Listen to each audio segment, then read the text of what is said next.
11월 27일 토요일 아침이 되었습니다. 오늘은 잠언 25장 말씀 계속 봅니다. 16절부터 19절까지 말씀 보도록 하겠습니다. 잠언 25장 16절부터 읽겠습니다. 너는 꿀을 보거든 조카리만큼 먹으라. 과식함으로 토할까 두려우니라. 너는 이웃집에 자주 다니지 말라. 그가 너를 싫어하며 미워할까 두려우니라. 자기 이웃을 쳐서 거짓 증거하는 사람은 방망이요 칼이요 뾰족한 화살이니라.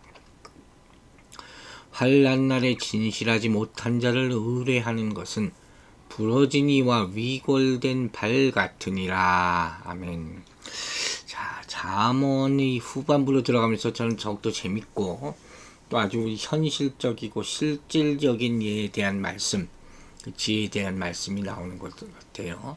근데 16절을 보면 꿀을 보거든 조카리만큼 먹으라. 과식함으로 토할까 두려우니라. 여러분 뭐에 대한 말씀인지 짐작이 가죠. 바로 절제와 자족함에 대한 교훈이에요. 특히 여기서는 식탐에 대해서 경계하고 있죠. 너는 꿀을 보거든 이라는 표현은 뭡니까? 우연하게 꿀을 발견한 상황이에요. 그럼 우리 이게 웬 떡이야 하고서 먹잖아요. 급하게. 그런데 그런 상황일지라도 꿀을 적당하게 먹으라. 이렇게 말하고 있는 거예요. 즉 마음껏 먹을 수 있는 음식이라도 절제하고 자족해야 함을 강조하는 말씀이죠. 왜? 그렇지 않으면 잘못하면 나중에 먹은 것을 모두 토할 수 있어요. 그러니까 오히려 먹지 아니함만도 못하게 될 수가 있다는 것이죠. 즉 이 잠언은 인간의 기본적인 욕망을 제어할 수 있어야 함을 우리에게 교훈해 주고 있는 것이죠. 여러분 앞에서도 여러 번 얘기하지 않았습니까? 인간의 욕망이라는 것이 우리 이성이나 뭐 감정 이런 것들 가장 기본적인 거예요. 모두 이것에 이끌려 산단 말이에요. 이 욕망이 다 진다는 거예요. 이걸 얼마나 절제하느냐가 사실 인생을 얼마나 아름답게 살 수 있느냐 그것을 얘기하는 것이죠. 이렇게 이 교훈을 단지 폭식을 자제하라는 권면으로 보기도 하지만 17절의 내용을 강조하기 위한 것으로 보는 것도 자연스럽다고 볼 수 있어요. 앞에서도 우리가 9절, 10절, 11절, 12절, 13절, 14절에서 두 절이 쌍을 이루어서 주제를 다루고 있거든요. 마찬가지로 16절과 17절이 쌍을 이루어서 과한 것에 대한 경계를 지금 주제로 삼고 말씀하고 있다는 것이죠. 지금이나 특히 당시에는 꿀은 굉장히 귀한 음식이에요. 그러나 아무리 귀한 것이랄지라도 필요 이상으로 많이 섭취한다는 것은 좋은 것이 아니다는 거예요. 이거 언제 먹어보냐 그러고 막 갖다 먹었다 하면 탈나는 거예요. 뭐든지 그런 것이죠. 몸에 맞아야죠. 좋은 음식을 해서 모든 사람에게 다 맞는 건 아니잖아요. 꿀의 충분함이 개인적인 기준에 따라 다 다르다는 것이죠. 과함의 기준이라는 것은 다 달라요. 하지만 과함을 지향하는 지혜는 기본적이고 필수적인 것이다. 누구나 다 이러한 지혜를 가지고 있어야 된다 하는 것이죠. 즉 꿀뿐만 아니라 여기서 말하고자 하는 것은 뭐예요? 모든 맛있는 음식이 다 그러하고 세상의 모든 즐거운 일들이 다 그러하다는 것이죠. 우리는 이런 모든 것들을 다 절제 있게 사용해야 한다는 것이죠. 이 절제라는 것이 여러분 성경이 가르치는 굉장히 중요한 덕 중에 하나 아닙니까? 바울 사도도 여러 가지 의와 절제에 대해서 항상 강조하고 또 무엇보다도 갈라디아서 5장에 나오는 성령의 열매, 근데 마지막이 충성과 온유와 절제니 이랬어요. 자, 그 절제의 덕을 다 쌓게 되기를 간절히 기도합니다. 이제 17절부터 보면 이웃과의 관계에 있어서 필요한 삶의 원리에 대해서 예를 들어 설명하고 있어요. 이웃과의 관계. 17절에서 무슨 예를 드냐? 이웃집에 자주 방문하는 것을 경계하는 것이죠. 그래서 이웃은 아주 가까운 친구로부터 공동체 이유까지 다 포함하는 포괄적인 단어라고 얘기할 수 있어요. 그리고 본문에서 말하는 것은 무엇입니까? 아무리 가까운 친구라도 그 관계에 있어서는 절제가 필요하다 하는 것이죠. 이거 여러분, 이거 많이 저지르는 실수예요. 가까운 칠수 있을수록, 가까운 사이일수록 서로 조심해야 돼요. 서로 배려해야 돼요. 그 마음이 있어야지 관계가 오래 갈 수 있다는 거죠. 서로 이해를 갖춰야 된다는 거예요. 제가 좀 오래전 생각이 났는데, 한국에 있을 때 실제로 친구네 집에서 이렇게 기숙하는 그런 일이 꽤 있었거든요, 옛날에는. 이게 이제 보기 좋은 거잖아요. 그러면서 사실 아슬아슬한 상황이 많이 벌어져요. 사실 이게 불편한 거예요. 굉장히 불편한 거예요. 그럴 수 있을수록 서로 이해를 지킬 줄 알아야, 잘못하면 관계가 끊어질 수 있다, 의가 상할 수 있다 하는 것이죠. 본문에서 이렇게 교훈하는 이유가 있어요. 그게 뭐냐? 보통 이웃집에 자주 드나드는 사람은 어떤 사람이냐? 자기 일에 몰두하지 못하는, 자기 일 하는데 아니 남의 집에 그렇게 드나들 시간이 어디 있어요. 그리고 남의 집에 이 집 저 집 돌아다니다 보면 어떻게 됩니까? 남에 대한 말을 옮기기가 쉽다 하는 말씀이에요. 잠언 11장 13절을 보면 두루 다니며 한담하는 자는 남의 비밀을 누설한다 그랬어요. 마음이 신실한 자는 그것을 숨긴다 그랬고, 또 잠언 20장 19절에도 똑같은 말이 나와요. 두루 다니며 한담하는 자는 남의 비밀을 누설하나니 입술을 벌린 자를 사귀지 말자라. 뭐 그렇게 여기저기 돌아다닙니까? 자기 일 하기도 바쁜 세상에. 또 그 반대로 그 피해를 볼 수 있는 삶의 입장에서 생각해 보자는 거예요. 사람마다 다 자기의 시간 계획이 있잖아요. 삶이 있고. 또 자기 일을 열심히 하고 하는 사람에게는 누가 자꾸 오면 아무래도 신경이 쓰이죠. 그런 사람에게 시간을 빼앗기는 것은 절대로 잘하는 것이 아니다는 거예요. 이렇게 여기저기 막 돌아다니면서 자기 얘기 많이 하고 다닌다는 것은 모름이에요. 자기 중심적이라는 거예요. 남을 좀 생각하고 예의를 지키는 그런 삶을 살라 하는 것이죠. 남의 시간을 꼭 필요로 할 때는 어떻게 해요? 먼저 양해를 구해야죠. 전화 같은 경우도 그렇죠. 너무 오래 통화하는 거 그 예의가 아니에요. 할 말만 딱 하는 것이 바람직하죠. 요새 뭐 카톡이라는 것이 나왔는데 사실 이거 실수하기가 참 쉬운 겁니다. 조심해야 되는 거예요. 문명의 이기라는 것이 다 우리 인간으로 하여금 좋은데 쓰기보다는 잘못을 저지를 기회를 제공하는 경우가 많다 하는 거예요. 근본적으로 하나님의 말씀에 비추어 볼 때 여러분, 사랑은 자기중심적인 게 아니에요. 이타적인 거지. 상대방을 배려하는 거지. 남의 상황을 알고 가야 된다 하는 것이죠. 본문은 뭐라 그랬어요? 그 결과. 그가 너를 싫어하며 미워할까 두려우니라.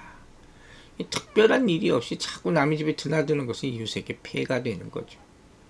우리는 이웃에게 사랑받는 존재가 돼야지. 귀찮은 존재가 되어서는 안 될 것이죠. 선하고 흠없는 그런 인격적인 자로 불림받게 되기를 바랍니다. 근데 여기 한 가지 예외가 있어요. 그 예외가 뭐냐? 구원을 위한 것. 구원을 위한 방문이나 접촉에는 열심을 보이라 하는 것이죠. 왜?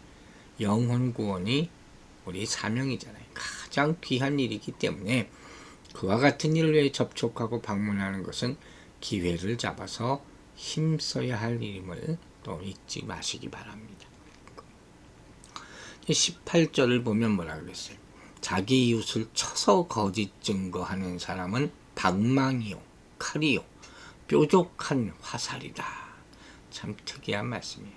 즉 이웃을 향해 거짓 증인하는 자를 뭐라 그랬어요? 전쟁 시 사용하는 그런 무기에 비유한 거예요. 즉 거짓 증언이라 하는 것이 인간관계뿐만 아니라 공동체의 정의까지 무너뜨리는 파괴적인 결과를 가져오기 때문에 이처럼 강하게 지금 경계하고 있는 것이에요. 그래서 거짓 증언을 방망이, 칼, 화살과 같다. 다 남을 죽이고 아프게 만드는 도구 아닙니까? 이 거짓이라는 것이 얼마나 큰 피해를 가져오는 것인지 기억하라고 이렇게 잠언 기자가 이런 표현을 사용한 것이죠. 이처럼 거짓은 인격에 상처를 줄 뿐만 아니라 생명까지 위협할 수 있다는 것이죠. 이 지혜로운 말이 좋은 약에 비유되었잖아요. 이것과 너무 대조적인 것이죠. 이렇게 다른 사람들을 괴롭히고 아프게 하면 결국 자신에게도 손해보는 게 다 돌아오게 되었어요. 그런데 왜 이런 걸 할까요? 이기심 때문이에요. 욕망이 지나치면 이걸 모르는 거죠. 이기적으로 생각하는 동안에는 자신의 행동이 다른 사람에게 얼마나 큰 피해와 아픔을 줄 수 있는지 그런 거 생각 안 하거든요. 중요한 것은 거짓말은 그 자체가 나쁜 것이라는 거예요. 이건 마귀 행동이에요. 거짓은 뒤에서 마귀가 하는 거예요. 창세기 3장에 나오는 에덴 동산에서 뱀을 통해서 거짓말로 하와에게 접근해서 범죄케 하고 아담을 또 속이게 하는 것. 온 인류는 죄와 죽음에 이르게 하는 것. 이 거짓이에요.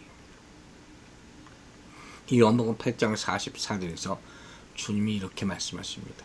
너희는 너희 아비 마귀에서 났으니 너희 아비의 욕심을 너희도 행하고자 하느니라. 저는 처음부터 살인한 자요 진리가 그 속에 없으므로 진리에 서지 못하고 거짓을 말할 때마다 제 것으로 말하나니 이는 저가 거짓말장이요 거짓의 아비가 되었음이니라. 자, 이 거짓된 말과 행동이 사탄의 역사라는 것을 우리가 잊지 말아야 돼요. 여러분, 이런 남을 치는 거짓 증거는 교만과 미움에서 나오는 거예요. 교만이라는 게 뭡니까? 남을 무시하고 멸시하게 만드는 행위죠. 미움은 남을 해치고 죽이게 만드는 거예요. 미움과 살인, 멸망의 죄악이라는 거예요. 그래서 사도 요한이 요한일서 3장 15절에서 이렇게 말합니다. 그 형제를 미워하는 자마다 살인하는 자니 살인하는 자마다 영생이 그 속에 거하지 아니하는 것을 너희가 아는 바라. 우리가 마음으로 미움을 품을 때 벌써 살인하는 거예요. 그리고 이 거짓말하는 자와 살인하는 자는 천국에서 지회되고 지옥불에 던져진다 그랬어요. 요한계시록 22장에 그와 같은 말씀이 나오죠. 또 요한계시록 21장 8절에 이런 말씀도 있어요. 흉악한 자들과 살인자들과 행음자들과 술객들과 우상 숭배자들과 모든 거짓말하는 자들은 불과 유황으로 타는 못에 참여하리니 이것이 둘째 사망이다. 되돌릴 수 없습니다.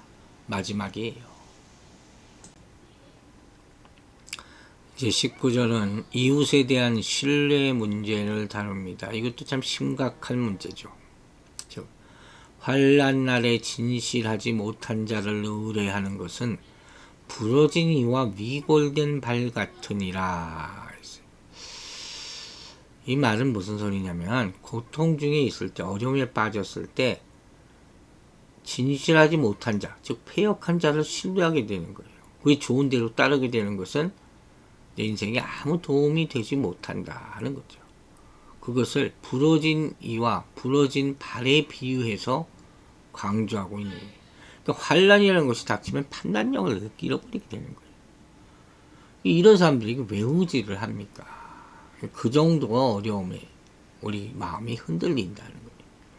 여기 나오는 진실치 못한 자는 말은 배신자라는 뜻이에요. 불신실하지 못한 자. 양심적으로 진리대로 행하지 않고 자기 이익을 따라 입장을 이리저리 바꾸고 관계를 바꾸는 쉽게 변하는 사람이죠. 이런 사람은 어떻게 하는 거예요? 우리가 부유하고 형통해 보일 때는 친근한 척하고, 그러다 우리가 어려움을 당할 때 그때는 등을 돌리는, 아니면 비수를 꼽는 그런 사람이죠. 그래서 환난 날에 배신자이는 불신실한 자를 의뢰하는 것은 부러진 이와 위골된 발 같다, 이렇게 표현하는 거예요. 여러분, 이 발, 이거 꼭 몸에 필요한 지체잖아요. 이가 없으면 아무것도 못 먹고 발이 없으면 걸어다니지 못하죠. 근데 부러진 이 혹은 나쁜 이라는 것은 음식을 씹지 못하게 만드는 것이죠. 또 부러진 팔, 뒤뚱뒤뚱 걷게 되면 어때요? 걷는 기능을 못하게 되는 거예요. 다 쓸모없고 통증까지 있어서 고통과 짐이 되는 지체가 되어버리고 만 것이죠. 이처럼 환난 날에 이런 자를 의뢰하는 것은 쓸모없는 일이고 오히려 마음의 고통과 짐이 되는 일이다 하는 것이죠. 여러분, 물론 우리는 서로에게 하나님 안에서 신실한 친구가 되어야 돼요. 세상적 이해관계를 초월해서 하나님과 그의 진리 안에서 의리를 지키고 변함없이 사랑하는 친구로 그런 관계를 맺고 살아야 되는 거예요. 사랑엔 거짓이 없다 그랬고, 또 사랑은 자기 이익을 구하지 않는다. 고린도전서 13장에서 얘기하지 않습니까? 그러나 우리는 결정적으로 사람을 의지하지 말고 하나님만 의지해야 된다는 거예요. 사람은 실상 의지할 대상이 아니기 때문이에요. 결국 이 말을 하자는 거예요, 지금. 때때로 사람들은 우리를 배신하고 떠나갑니다. 자기 주장 때문에. 그죠? 이사야서 22장 22절에서 이런 말씀이 있어요. 너희는 인생을 의지하지 말라. 그의 호흡은 코에 있나니 쇠에 칠 가치가 어디 있느냐. 예수님께서도 사람들에게 자신을 의탁하지 않으셨다 그랬어요. 여러분, 안타깝죠. 사람을 믿을 수 없다는 것이. 그러나 그것을 깨달을 때 주님만 의지하게 되는 거예요. 요새 사람들은 성공으로 나가는 빠른 길을 찾으려고 하죠. 처세술 이런 거 관심이 많죠. 책도 이런 거 참 많이 봐요. 그래서 인기를 얻는 것 같아요. 하지만 세월이 지나도 변하지 않는 진리가 있습니다. 그게 뭐냐? 바로 예수 그리스도를 의지하는 것이 인생의 성공이라 하는 것이죠. 혹시 성도라는 이름으로 살고 있음에도 불구하고 단기적이고 이기적인 이익만을 위해서 그렇게 움직이는 삶을 살지 않았는지 돌아보고 회개해야 할 것입니다. 우리가 분명 기억해야 될 것은 우리가 오래 참고 절제할 수 있는 이유가 바로 우리의 필요를 채워주시는 하나님에 대한 믿음에 있다 하는 것이죠. 사람을 의지하지 맙시다. 단 한순간만이라도 오직 주님만 의지하지 않은 거예요. 환난이 닥쳤을 때 그때 가서 후회하지 맙시다. 그때가 되면 내 곁에 정말 누가 있는지 깨닫게 될 거예요. 여러분, 결정적인 순간에 의지하지 못할 것은 평상시에도 믿으면 안 되는 것이에요. 지혜롭게 이 말의 뜻을 깨닫고 주님만 바라보고 의지하는 삶을 살게 되기를 주의 이름으로 축원합니다. 기도하겠습니다. 하나님, 오늘은 절제에 대한 귀한 말씀을 배웠습니다. 우리가 탐하는 것들이 참 많습니다. 우리에게 절제형을 부어주셔서 분별케 하여 주시고, 내가 당장 보기, 눈에 보기 즐겁고 맛있는 것들 삼가게 하여 주시고, 절제의 영으로 모든 것들을 판단하고 또한 다스릴 수 있도록 도와주시옵소서. 또 오늘 말씀을 통해서 이웃과의 관계에 대한 귀한 교훈을 주심을 감사드립니다. 다른 사람을 먼저 생각하는 이타적인 삶이 그리스도인의 기본 삶이라는 것을 항상 잊지 말게 하여 주시고, 상대방을 항상 배려하면서 덕을 끼치는 인생 살 수 있도록 주님 우리를 다스려 주시고 인도하여 주시옵소서. 사단 마귀가 이 세상을 지배하고 있습니다. 거짓에 우리가 현혹되지 말게 하여 주시고, 우리 스스로가 거짓된 말을 하지 않도록 우리의 혀를 다스려 주시기를 다시 한번 기도합니다. 마지막 때가 있을 때 과연 우리에게 옆에 누가 있을까? 정말 주님만이 우리의 모든 의지할 바가 되심을 다시 한번 믿고 고백하고 감사하오니, 주여 영원토록 우리와 함께 하여 주시옵소서. 아버지 하나님, 한 주 동안 삶도 힘들고 어려운 순간이 많았지만 그때마다 주께 의지하고 살았습니다. 이제 내일 또 거룩한 주일을 맞아서 성도들 함께 다 모이게 하여 주시고, 세상의 유혹과 그런 판단들을 다 이기고 주 앞에 나와 거룩하고 성결한 마음으로 예배드리게 하여 주실 때 그 예배 가운데 성령이 임하여서 모인 자들을 축복하여 주시고 또 한 주를 살아갈 만한 힘과 능력을 베풀어 주실 줄로 믿습니다. 감사드리며 예수 그리스도의 이름으로 기도했습니다. 아멘.